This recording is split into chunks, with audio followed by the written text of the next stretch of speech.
attention. Oh, yeah. You're looking for capitals?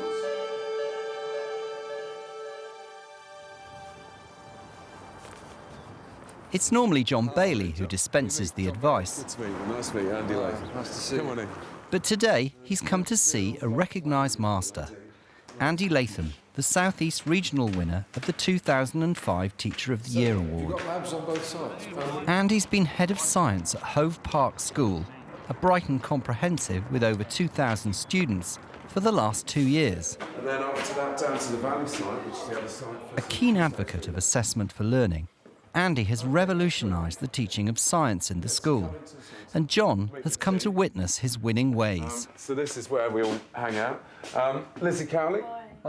Andy leads a team of 12 teachers and 6 technicians, not to mention teaching 24 classes a week. But before the science, pastoral care for his form group. You're going to be sitting there with your parents, and I realise sometimes that you don't necessarily want to say some of the things that are going on within school in front of your parents, and it's important to get the real story out of you. First up, Year 11 top set, 11P2. What we're going to do today is really start to look at gravity and its effects on our solar system itself. In order to study gravity, it's impossible to do it on our Earth. I've got a bunch of books here. All right, if I want to study the effects of gravity, Max, what's going to happen to these books when I let them go? They're going to hit the table. They're going to hit the table, right? Gravity, whoopie-doo. Now, what we're doing today, we're starting off just checking your knowledge on space itself. Right back when you were 11 years old, year 7s, right? You did a unit on space. Now, we have got, how many groups we've got? 1, 2, 3, 4, 5 groups. One group, I'm going to ask to explain day and night. We can have 2 groups explaining seasons. We can have you lot down here. You're going to put in order planets of the solar system, all right? Yeah. You've got only about 3 minutes to do this, all right? So get going now. We'll put it there. To my mind, the students that I teach nowadays, compared to when I first started teaching, are more life-aware, are more self-aware, are more savvy about what's going on around them, and demand an awful lot more. And I think as teachers, we need to meet those demands. How are we doing? All right, yeah, you are missing the planet. All right, now, listen up. It takes 24 hours for the Earth. Many of the things that I do are to cater for as many different learners as possible. You know, I put the learners in the 3 simple camps of visual, auditory, or kinesthetic. You know, one of the things that I try and do was to allow each different type of learner to respond. If you think about where we are on that globe, have a little look at the extremes of there and there. There we are. Try and explain that bit. Kel, get involved, yeah? Get involved and try and explain it. Right, so I was quite surprised at this point in the lesson, going through the prior knowledge, just how much they didn't remember or how much they couldn't recall from the Year 7 work on the solar system and seasons in particular, which shows just how important going through that prior knowledge is, so that you can check and know their understanding on these things before, so that you can scaffold on it before you move on. Because I think the danger is that we just take for granted students' knowledge as it is. I'm not sure how to explain it. Right? All right, that's what we're developing here. Don't worry about it. The sun is like always in one position, and then the Earth rotates around it. Yeah. And light, not day. And then you get students to stand up and tell you what they've learned. Yeah. But it's still a bit like getting blood out of a stone, isn't it, to get them talking? I think they're most comfortable when they're sitting in groups, in groups of 3s or 4s, as long as they're all taking part. But as far as standing up in front of an audience and actually presenting a piece of work, they find it really quite difficult. But it's an important meta skill that they've got to be able to lucidly put across their viewpoint. Well, Richard put the order of the planets in that order. Right, read about. Having reaffirmed their prior knowledge, it's time to expand on it. Saturn. All right, comets, meteors and meteorites and asteroids. We've heard about stars, we've heard about planets, we've heard about the solar system. What I want to introduce you to today are other objects, and other objects that are potentially quite dangerous for us. Have a little look at this. 2 minutes ago, the United States ambassadors to every country in the world told the leaders of those nations what I'm about to tell you. You've got some really good video stuff here. Yeah. I like it. Yeah. And you're showing movies, you're showing demonstrations of planets turning around like this. With the latest technologies nowadays, with the data projectors, with the interactive whiteboards, all of these things are at our fingertips. And for myself, if I'm going to engage, if I'm going to motivate the students to learn, I need to create a performance for those students. I need to create something that's visually stimulating for them. Who's seen that film? Fantastic film, absolutely superb, love it. What we're going to answer over the next couple of lessons is that realistic? Is that real? Could it happen? Could this really happen to us on Earth? And what's the likelihood of it happening on Earth? Could it? I think the key to it and the key to engaging the students so they can see the knowledge they're picking up is worthwhile is the relevancy of it. Bringing in contemporary ideas, bringing in contemporary issues. There are many, many ways that you can teach. But I think if we're going to make it successful for the students, we have to bring it into their lives. Put your hands up if you've seen a shooting star. All right? Spend some time outside. Right, put your PlayStations down, turn the telly off, go outside for a couple of hours when it's dark, sit on a deck chair and lean back, have a look at the night sky. I do it, I don't know, once a month, once every 6 weeks. I go up onto the downs, take my binoculars and my deck chair and my flask of soup and sit back and literally look at the sky. Yeah. Who else is going to do it? Come on, Austin. All right? One of the things that amazes me, and get this into your mind, is that what you're seeing is very 3D. It's very 3D. It's not just a 2D kind of canvas.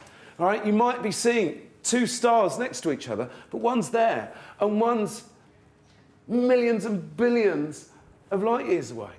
And once you see that in your mind's eye, the whole sky just starts to move out and go 3D. You're looking into time. It's fantastic. Try it. Absolutely, try it. You do a lot of performance stuff in your lessons. Yeah. What's your background? Yeah. Where does all that come from? It actually comes from being an ex-circus performer, I suppose. What sort of stuff did you do in the circus? I used to do fire juggling. Anything to do with fire, anything I could explode or set light to, I'd have it in the show. And I try many of the tricks in the lessons. I mean, many of them are quite relevant. Walking on broken glass shows pressure. Balancing shows moments. You know, all these things. I should go. Yeah, absolutely. Okay. So where are we off to now? Right, now we're off to my next year 11 group. Similar kind of lesson, slightly lower ability group. All right, come on in, come on. As with the first group, before blasting off into space, Andy starts the class by recapping the basics on Earth. But with a less academic class, he takes a more hands-on approach. Does this help? Right, yes. Now, yeah, it's going to blind you. Watch out. Right, here we got our sun. Okay, half the Earth is facing the sun and is in daylight, and half the other Earth is facing space and it's not facing the sun, so it's going to be in darkness. In the dark. And basically, I knew with this group they were going to struggle with that recall and retention, day and night, seasons, and solar system.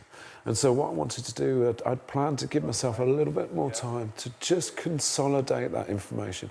So, Shell, all right, when you're thinking about this, so here I am, yeah? Now, what time it is? Let's find out where we are, okay? We're here, and it's coming up to 11:30, so it's about there. Right? If it's spinning now, what's it going to be like outside when I get to this point here? It's still fairly dark, but it's gradually starting to get lighter as we reach the early hours of the morning. Right, and you can see on the board, there's the rotation of the sun. One complete rotation takes that 24 hours. Let's move on then. Seasons, one of the most difficult things to take on. Yeah, because that's on a hotter climate, because that's tilted towards the sun. So then that is more hotter climate, because that's more towards the sun. It's tilting towards the sun. So if we laid this out like this... The tilted bit's going to be more to the near to the sun, so it's going to get more effective. But a bit further away doesn't. So that's how the winter and night and cold and that. I like this group work. It gives you lots of time, doesn't it, to get round... Yeah, absolutely. Get round the desks and have individual talks. Absolutely. I mean, you have to be like a butterfly, moving around, you know, quite swiftly. You can't afford really to spend too much time with each group, because you know if you do, others will move off task without your input sometimes. Yeah. So listen carefully and give your own opinions, and then agree on the answer. Yeah. Is that fair enough? All right. Cheers. All right. Move on, shall we? Right, now, have a look. I think that a good kind of aim is that about 50% of the activity in a lesson should be led by the teacher and about 50% led by the students. Yeah, I'd agree with that. I'm very aware that, as you picked up, I'm a performer. And I think one of my weaknesses as a teacher is to take central stage far too much. What I normally do in any week with a group like that, and they'll see me say 3 times a week, 4 times a week, is that one of those lessons will be a lesson where the expectation is they get on with the work that's set for them. OK, I'll tell you what, hang on, here we are. At the end, they do student presentations on this, don't they? Because they. Yeah, that's OK, right. so let's run forward and get them at As the end before, of this activity. Andy uses his full arsenal of resources. Then, to round off, he brings the students back to Earth with a past GCSE question about comets to help them assess what they've learned. Second mark, he'll be looking for melts or evaporates as an idea connected with the sun. Third mark, he'll probably be looking for something like due to the heat energy from the sun. Quick quiz before you leave. All right, I want a true or false. I want, no. In order to get out, you've got to answer the right question. All right, so, sit down. Maxine, and your table, true or false? It's an asteroid that creates a meteor shower. Asteroids create meteor showers. False. Right, I was just going to say false. False why? What is it? It's meteors, mate. Right, meteors. Fantastic. Give your books and off you go. Right, go on, Michelle. I'll ask your table next. When you see me teach, and when I've seen myself today, I'm very aware that I am that performer. But what I hope is what underlies that performance, the structure, the activities, the variety of activities, doesn't rely on me as a personality, doesn't rely on me as the performer. It's something that anyone can use. It's something that anyone can pick up in their own teaching. I'm listening to you talking now. Yeah. I can't help noticing your horse. Yeah, after a day. Yeah. You're knackered. You're putting an enormous amount into this. If I did something like limit the number of words you're allowed to use per lesson, if I gave you the mouth equivalent of a pedometer. Yeah, it would be very, very difficult for me. I suppose I'm quite kinesthetic, but I'm also quite an oral learner. And so that's how I generally end up teaching students, and I need to be aware of that. So you can try to limit me, and that would be very interesting. I'm sure I'd come back with other ways of getting around it or anything else. But very interesting point to pick up, yeah.